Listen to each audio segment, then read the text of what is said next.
16 na kaso na raw ng naputukan ang isinugod sa East Avenue Medical Center simula nitong 21 ng Disyembre. May live report si Oscar Oida. Oscar?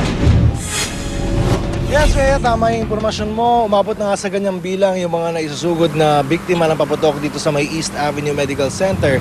At sa mga sandaling ito ay nasa code white na sila. Ibig sabihin, handang-handa ng ospital na tumanggap ng mga biktima ng paputok. Ibig sabihin, handaan na yung kanilang mga gamot, mga kasangkapan, maging yung parte ng emergency room na dedicated para sa mga mabibiktima ng paputok. Pero sa kabutihang palad, Rhea, sa buong magdamag mula kagabi ay wala namang napaulat na biktima ng paputok. Ang pinakahuli na ay noong December 26 kung saan umabot sa 4 ang naitala at sa kabuuan nga, gaya na sabi mo, ay umabot na sa 16. Karamihan dito ay nagtamo ng blast burn o amputation na umabot sa 11. Ay injury naman, meron dyang naitalang isa. 2 ang naitalang biktima ng stray bullet at meron din naman yung biktima ng ingestion ng piccolo. Sa mga sandaling ito, Rhea, gaya na sabi natin, ay handa naman na yung mga pamunuan, maging tauhan ng East Avenue Medical Center para sa mga isusugod. Bagamat lumalabas nga sa kanilang datos na bumababa yung bilang ng mga nabibiktima ng paputok. Gayunpaman, hindi daw sila nagbabakasakali at patuloy nila paghahanda lalo pat papalapit na ang bagong taon. Ang kanilang panalangin nga lang sana ay tuluyan na nga bumaba yung bilang lalo pat ngayon na napakalakas ng kampanya laban sa mga malalakas na paputok. Rhea? Maraming salamat, Oscar Oida, nagulat live mula sa Quezon City.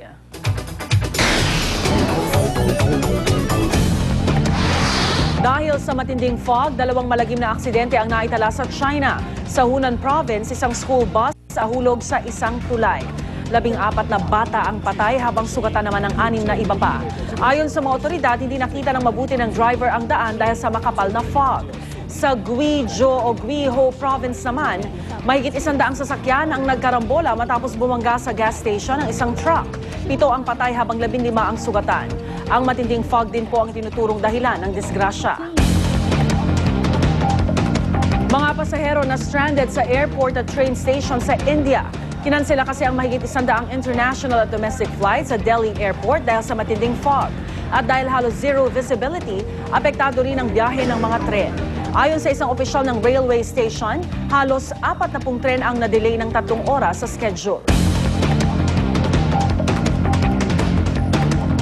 Dahil naman sa winter storm sa Amerika, libu-libong pasahero sa mga airport, bus terminal at railway stations ang stranded.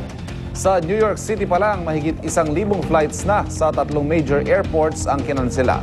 Nakataas na ang blizzard warnings para sa ilang parte ng US. Naglalabas ang ganyang warning kapag sinamahan ng snowfall ng malakas na hangin. Tinatayang higit 1 talampakan ng niebe ang inaasahang babagsak. Sa kabila nito, umaasa naman ang airlines na babalik na rin sa normal ang kanilang operasyon ngayong araw na ito.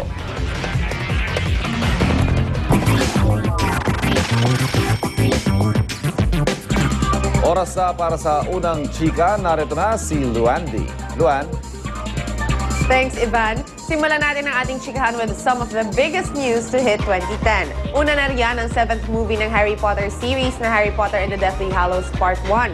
Isa nga sa mga inabangang pelikula ng taon ay ang biggest adventure yet ni na Harry, Ron at Hermione. Sa katunayan, jam-packed sa dami ng fans ang Leicester Square sa London nang mag-world premiere ito. Ang iba ay dito pa natulog, maabutan lang ang kanilang mga idolo. Last month, ipinalabas ang Part 1 ng Last Book habang sa July 2011 naman expected ang Part 2.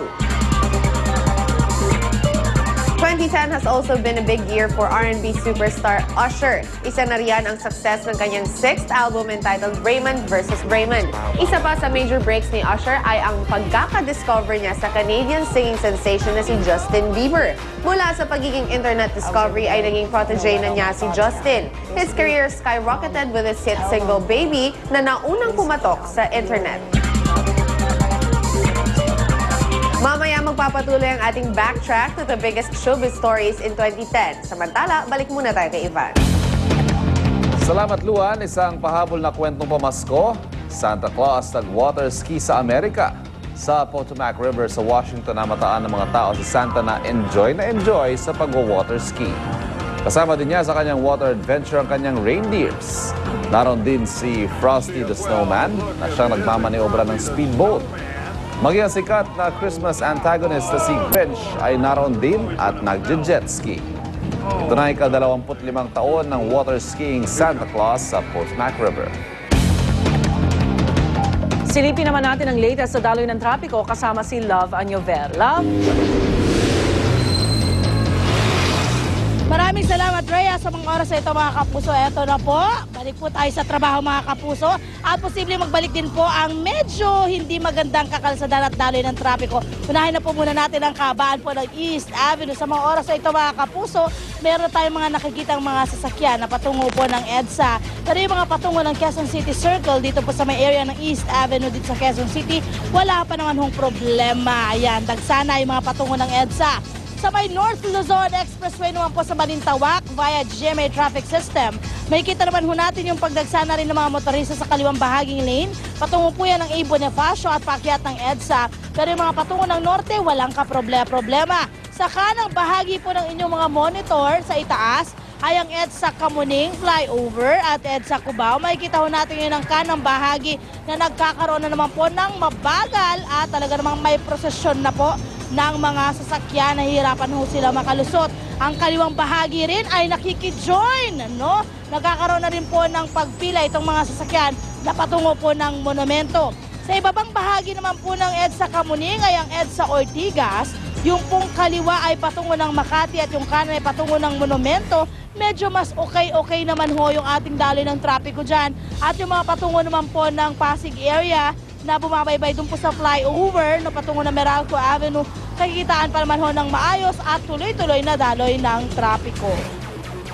Balik ho ang coding ngayong araw, mga kapuso, mga plaka hong nagtatapos sa numbers 3 and 4. Eto na, para doon sa mga magbebenta or mga illegal vendor dyan na magbebenta po ng mga paputok. Nako, meron ho kayong, kung sakasakaling kayo po'y mahuhuli, meron ho kayong parusa, no?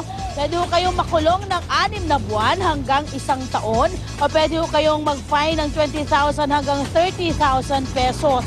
At sa ating mga concerned citizens naman, kung meron po kayong isusumbong ng mga illegal vendor or nagtitinda ng mga ipinagbabawal na paputok, pwede ho kayong tumawag sa 523-3378. At yan muna ang aking update sa ating mga kalsadahan sa Metro Manila. Ako pa rin po nag-isang reyna ng kalsada, Lava Juver! Smile naman dyan and everything. Balik sa'yo, Ivan. At ang hirit namin mamaya, exclusive. Taxi nagliyab sa Barangay Kapitolyo, Pasig. Isa pang exclusive, mga Police Quezon City, todo inspeksyon sa mga sasakyan bilang bahagi ng Oplan Iwas Paputok. Samantala, narito naman sina Lynn, Suzy at si Vuvuzela. Ano naman pangalan ko ah? Vuvuzela, Bakit mukha ba akong turotot? Oo nga, no? Baka nanonorotot ka. Pero at least, di Hindi ba ako galing ka? nakakaihip eh. Ah, ganon. Ay,